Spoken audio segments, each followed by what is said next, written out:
Hey guys, Chris from Smart Collective is going to read out a few questions from our comments on YouTube. I'm going to answer them the best I can. We have one person who asked, is it the right time to purchase an investment property? Can the prices go down in the near future?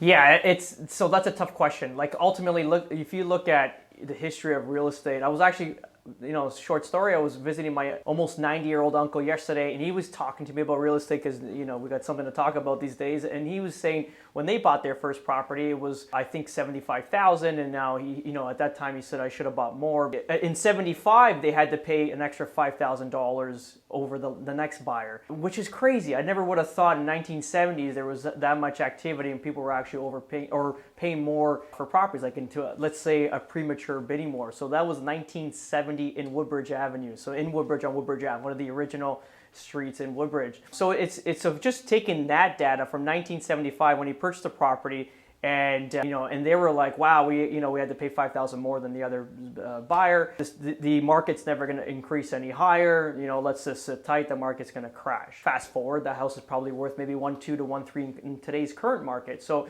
naturally, it never really went down in value. There was obviously some periods in time where there was slow growth in real estate, but it was always going up in an upward direction. And now obviously we're shooting like 20-30% in market appreciation, which obviously is a little bit one-sided. To answer your question, real estate, I think you got to look at it and buy it and hold it, and that's it. Like, I think you got to look at the deal at the time that you're buying it, make sure that you're not super overpaying it, make sure that it's a great property for future value, obviously location and the building itself. And also if the rent covers the current mortgage where it's at. Because as long as the rent that you're pulling in can cover the expenses, you really have nothing to worry about. And don't get fixed on passive income that you have to be making thousands of dollars per month like an Airbnb in order to own real estate. Because like I always say, real estate is a game of chess, not checkers, so it's long term. I'll give you an example. We bought a property, like an investment for myself in 2019.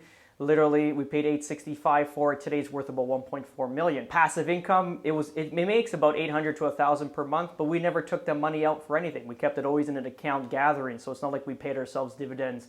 So it's not about the passive income, it's the future value and the potential with that property.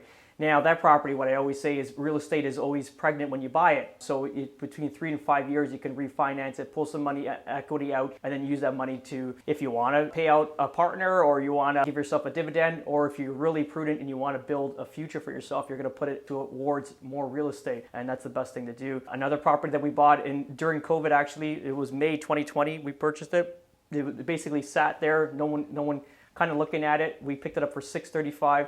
That property there, we're able to duplex it, create an extra income because it had a solar roof, and now we're going to triplex it. That's going to make about $2,000 positive cash per month, like passive income. Not to mention the back section of the lot, we hired a planner that actually got us 2 separate lots in the rear of it, which is going to create an additional $500,000 in cash flow if we do sell the lots individually, or my intention is to build them. So building a house at, let's say, 1.3 to 1.4 million per property, 2.8 million sellout, and we can probably, hoping to profit maybe between $700,000-800,000 off of that back end of the deal. If we kind of always sat tight and not paid attention to the market and say, no, we shouldn't buy anything, we got to sit tight and the market's going to collapse, I would not have had that deal currently now that's going to, give us $700,000 to $800,000 in income in the future for one of our corporations. So long story short, yeah, buy real estate, hold it, make sure it's a good deal, and you can't go wrong. Because looking at my uncle from 1975, where he paid